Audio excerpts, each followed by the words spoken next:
আর কোন তরকারি পাকাইছিস প্লেট যেটা আমার আমার করছিস তাই কোন ও রাঁধতে কর খাসি খাসিতে রাঁধতে ও এটা তো কাঁচা মশলা এগুলো এবার হ্যাঁ সর্বপ্রথম পানি দিছি একটু হালকা তারপরে মাছটা দিলাম পেঁয়াজ দিলাম রসুন বাটা দিলাম তারপরে দিয়ে দিলাম লবণ দিলাম এখন দিব যে আলু না না আলু হবে না এটাতে এটা চল হ্যাঁ তুই সা তুই না তো লগে আছে আর কথা তো গুঁড়া মরিচ এই যে গুঁড়া মরিচ দিলাম এটা গুঁড়া মরিচ শুকনা গুঁড়া মরিচটাকে এইভাবে করা হয়েছে এই দিতেছি হলুদের গুঁড়া তারপরে এই হলুদের গুঁড়া দিলাম এক চামচ এই দিলাম ধনিয়া বাটা গুঁড়া 1 চামচ তারপর এই দিলাম লাল মরিচের গুঁড়া 1 চামচ তারপর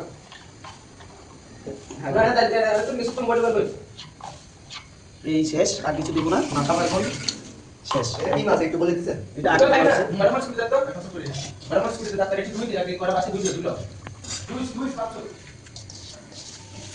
এইটাকে মেখে নিলাম তারপরে মেখে নিয়ে এটাকে মেখে নিলাম একটু কালারটা কম হয়েছে কালার কম করছি একটু সাদা সাদা রাখবো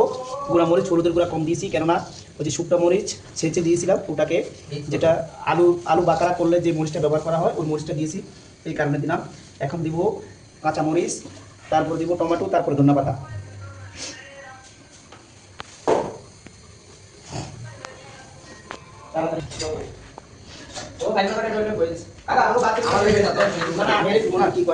হাত ধোয়া পানি দিলাম হাত ধোয়া পানি আর কোনো কিছু পানি দিব না এই পানি শেষ এই টমেটো দিলাম উপরে দিয়ে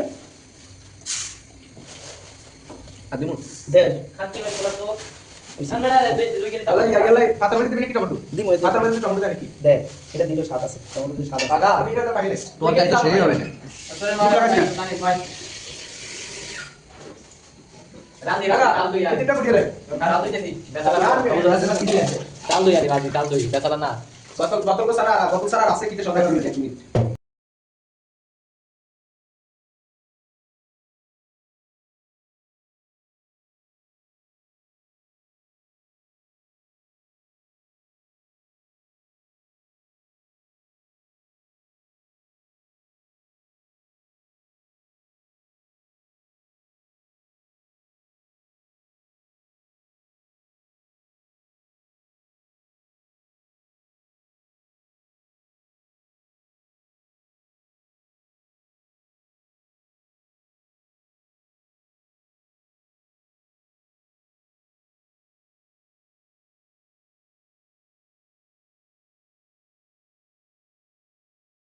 না এটার আইটেম শেষ তো কাজ কি মাছ হতে কিন্তু সময় লাগে না না না কাজ কি মাছ হয়ে গেছে তুই খাই চাইছে বাজি তুই লবণ টবণ সাই তো রং উঠাইতেছি না পানি একটু কমাবো না জল কমাবো না এটা তো শুকনাই হইব